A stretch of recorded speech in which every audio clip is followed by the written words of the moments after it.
스포츠 엑스파일의 청취자입니다. 오늘이 2025년 6월 12일입니다. 지금 우리나라 축구 대표팀 홍명보 감독이 이끄는 우리나라 월드컵 축구 대표팀이 10일에 연속 월드컵 본선에 진출하지 않았습니까? 그러다 보니까 뭐 선수들도 그렇고 홍명보 감독도 일단 자신감을 얻은 것 같아요. 자, 그러다 보니까 지난 10일 쿠웨이트를 4대0으로 꺾고 끝나고 나서 뭐 홍명보 감독도 기자들과의 얘기에서 이제 자신감을 얻었고, 그리고 내년 그 북중미 월드컵 미국, 캐나다, 멕시코에서 열리는 대회에 새로운 선수를 갖다가 많이 기용하겠다. 그리고 오는 15일부터 미국에서 클럽 FIFA 클럽 월드컵 대회가 열립니다. 그 작년만 해도 매년 그 6개 대륙의 우승팀을 포함해서 개최국까지 7개 팀이 매년 대회를 했습니다만은 그 인판티노 회장이 이 FIFA 클럽 월드컵이라는 것을 새롭게 만들었어요. 이건 월드컵과 같습니다. 그러니까 32개 팀이 4년마다 출전해 가지고 상금이 말이죠, 모두 그 1조 우리나라 돈입니다. 1조 2,066억 원이 걸려 있어요. 우승을 차지한 팀이 1,708억 원을 갖게 됩니다. 그러니까 우리나라가 작년에 울산현대가 우승을 차지하지 않았어요. 그러다 보니까 울산현대가 참가하는데 그 130억 원을 이미 받았습니다. 그만큼 이 참 월드컵, FIFA가요, 211개 회원국이 있잖아요. IOC형은 206개 나라밖에 없어요. 그만큼 그 월드컵 축구, FIFA의 입김이 굉장히 강하다는 것을 알 수가 있습니다. 그러다 보니까 이제 홍명보 감독이 이제 모레부터, 일요일부터 미국에서 열리는 클럽 월드컵, 여기에는 뭐 울산현대, 물론 그 홍명보 감독이 대표팀 감독 되기 전에 울산현대를 갖다가 그 감독이 되면서 3년 연속 우승을 이끌지 않았습니까? 지금 김판근 감독이 지금 울산현대 감독을 맡고 있습니다만, 거기에 또 바이에른 뮌헨이 또 클럽 월드컵에 갔단 말이죠. 김민재 선수가 있잖아요. 근데 파리 상제르맹에 또 이강인 선수를 추천하고 있단 말이죠. 그러다 보니까 홍명보 감독이 거기에 가서 직접 이 축구의 흐름을 보겠다는 거죠. 당연한 얘기죠. 뿐만 아니라 이제 다음 달엔 동아시안 축구가 열립니다. 우리나라, 일본, 중국, 그다음에 이제 홍콩, 이게 4개 나라가 참가하는 동아시안컵. 여기는 그 FIFA가 주관하는 대회가 아니기 때문에 유럽에서 뛰고 있는 우리 선수들은 출전하지 못합니다. K리그 선수들로만 이제 그 대표 선수로 구성할 수밖에 없는데, 7월 7일부터 7월 16일 경기도 용인에서 열려요. 그러니까 여러 가지로 그 홍명보 감독은 클럽 월드컵에 가서 그 세계 축구의 흐름을 이제 관찰하고 올 것이고, 그리고 다음 달에 있을 그 동아시안컵 축구에 대비한 K리그 선수들 선발, 뭐 여러 가지로 해가지고 아마 굉장히 이 계획을 갖고 있지 않아 생각됩니다. 이강인 선수가 저는 쿠웨이트와의 경기 때 그 손흥민 선수 역할을 거의 했다고 봐야 되겠어요. 그러니까는 주장은 물론 이거 황인범 선수가 섰다가 나중에 이제 손흥민 선수가 후반 30분에 이제 교체에 들어가면서 이제 손흥민 선수가 이제 주장 역할을 했습니다만은, 전체적으로 경기의 흐름은 이강인 선수가 가졌단 말이죠. 이강인 선수가 24살이잖아요. 어떻게 보면은 차세대 제2의 그 손흥민 선수다, 이렇게 해도 과언이 아닌데 말이죠. 하여튼 그 홍명보 감독, 축구협회는 발빠르게 지금 그 내년 북중미 월드컵의 준비 채비를 차리고 있다, 이렇게 말씀드릴 수가 있겠습니다. 그래서 그런지 이강인 선수가 그 수훈 선수가 됐잖아요. 쿠웨이트전에 한 골도 넣고 말이죠. 그러고 나서 마지막으로 기자들이 물었지 않았는데 불구하고 아직까지도 홍명보 감독에 대한 비난, 또 정몽규 회장에 대한 그 비난을 좀 삼가해 달라, 그래야만 선수들도 자신감을 갖게 된다는 얘기를 부탁의 얘기를 하더라고요. 그럴 수밖에 없죠. 사실은요, 홍명보 감독이 사실 억울한 면이 있어요. 예, 저희 유튜브에도 홍명보 감독에 대한 비난의 그런 이 댓글을 다시는 분도 있습니다마는, 이 축구협회가 좀 정확하게 좀 정리를 해 줬어야 되는데 그렇지 않고 계속해서 지난 2 월에 대표 감독이 될 때의 절차성, 공정성, 이것이 마무리가 안 됐단 말이죠. 제가 알아보니까 그게 다 이사회를 통해서 다 정리가 되는데 그걸 왜 공식으로 발표를 하는지 좀 답답하다는 말씀을 드리겠습니다. 자, 이번엔 프로야구, 요즘 프로야구가 아주 재미있습니다. 지금 LG 트윈스가 선두를 지키고 있습니다만 하나 이글스가 반겜째로 바짝 추격하고 있단 말이에요. 자, 오늘 12일 경기는 지금 계속되고 있고요. 어제까지 경기를 보면은 어제도 선두인 LG 트윈스가 이겼고 또 2위인 하나 이글스도 승리를 거뒀고요. 3위인 롯데도 나란히 승리를 거뒀어요. 자, 그러다 보니까 지금 LG 트윈스가 2년 전에 종합 우승을 차지했죠. 선두를 지키긴 합니다만은 하나 이글스가 바짝 추격하고 있단 말이죠. 자, 하나 이글스가 지금 39승이라서 33년 만에 40승, 1승을 남기고 놓고 있어요. 어제까지입니다.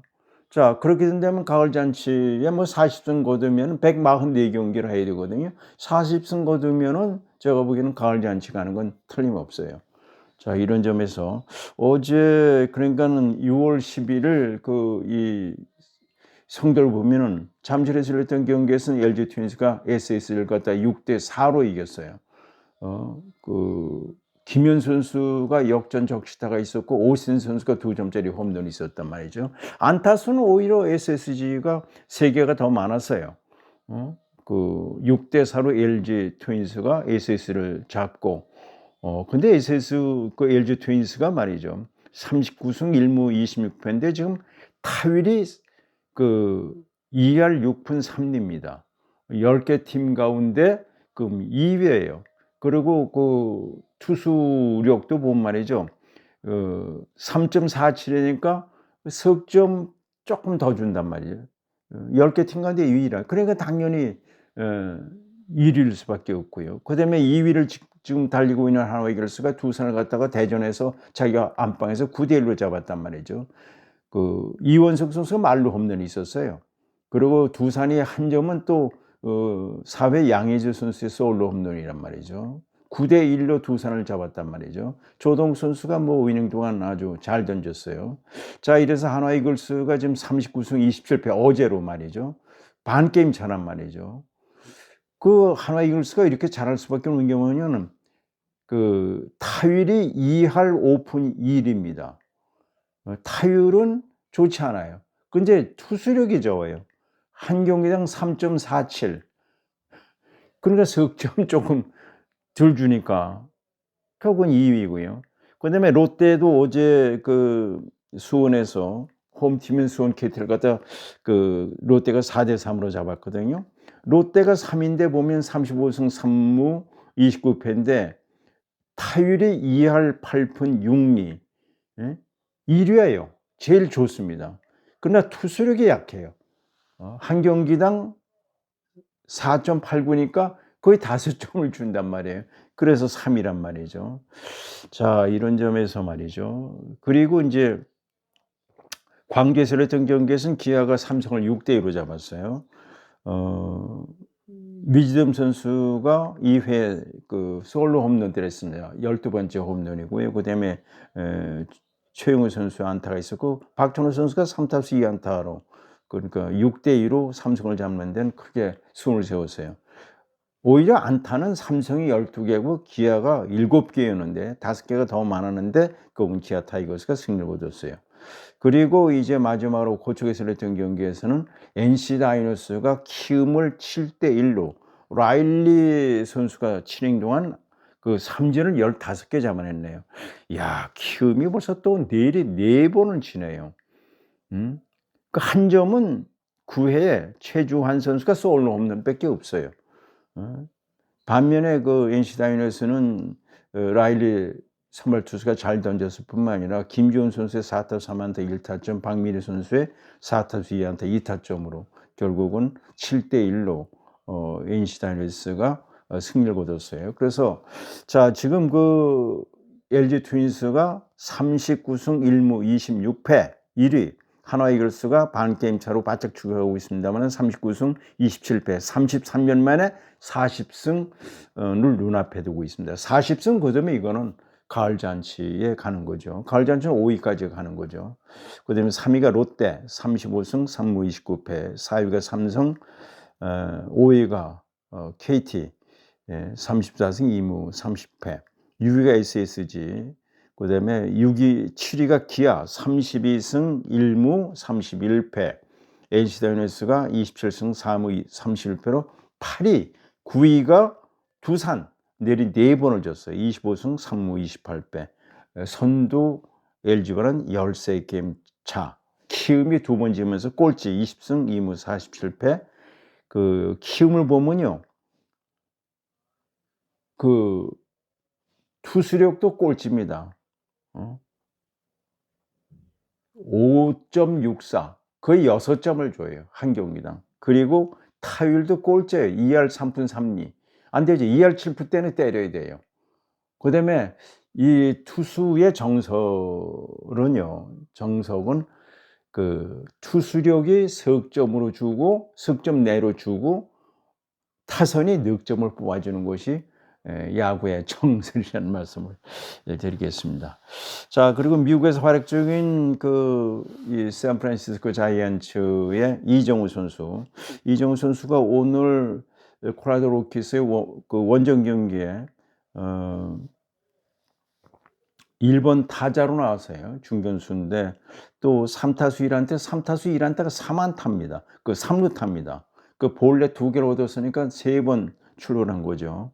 또 팀도 10대 7로 이겼다는 거. 타율이 2할 7푼 5리, 홈런 6개, 타점 32개라는 말씀드리고요. LA 다저스의 김혜성 선수, 오늘 샌디에고 파드레스와의 그 원정 경기에 9번 타자 겸 2루수 나와서 2타수 무안타 7회 교체됐어요. 그러나 팀은 5대2로 승리를 거뒀고, 그 다음에 그 샌프란시스코 자이언츠는 또 10대7로 콜로라도 로키스를 다 이겼다는 거. 지금 김혜성 선수, LA 다저 김혜성 선수 28경기 나와서 지금 그 3할 9푼 1리, 홈런 2개, 타점 10개, 도루 6개를 기록하고 있다는 말씀드리겠습니다. 자, 이번에 아주 재미있는 이 외신한가지 전해드리겠습니다. 그 베컴 하면은 뭐 정말 잉글랜드 축구의 전설 아니겠습니까? 근데 오는 14일이 말이죠. 오는 14일이 이 찰스 국왕 생일 기념 행사가 열린다고 그래요. 여기에 베컴이 기사자귀를 받는답니다. 기사자귀, 경. 근데 사실은 베컴은 1992년에 맨체스터 유나이티드에 입단해가지고 A매치 115경기에 출전했고 2002년 한일 월드컵 대회 때 잉글랜드 주장으로 출전한 바가 있습니다. 그런데 이 기사라는 자귀는 그전에는 말하자면 군인에게만 주었다고 그래요. 기사 자귀를. 그러나 1차 세계대전이 1916부터 1919년까지 열리지 않았습니까? 그런데 그때 1차 세계대전에 비전투원을 기리는 대형 제국의 훈장을 제정하면서 분야가 확대가 돼요. 꼭 이 군인에게만 기사 자귀를 준 게 아니에요. 1917년부터는 예술가라든가 그다음에 과학자 이런 분들에게 결국은 줍니다. 그리고 또 외국인도 줘요. 꼭 영국 사람만 주는 게 아니에요. 그러다 보니까 비틀스 멤버인 폴 맥카트라든가 헨리 포트의 작가 조앤 롤링이라든가 외국인도 받게 되는데 미국의 영화 감독인 스티븐 스필버그라든가 스페인 성악가 플라시도 도밍고도 받았고요. 미국의 마이크로소프트 창업주인 빌 게이츠도 명예기사 자기를 받았다고 그래요. 그래서 베컴이 그 전에 2003년에 4등급에 해당하는 장교 훈장을 받았는데 22년 만에 기사 자귀가 수반되는 상위 훈장을 받게 됐다는 거. 그러니까 베컴 지금 마이애미의 지금 구단주죠, 베컴이요.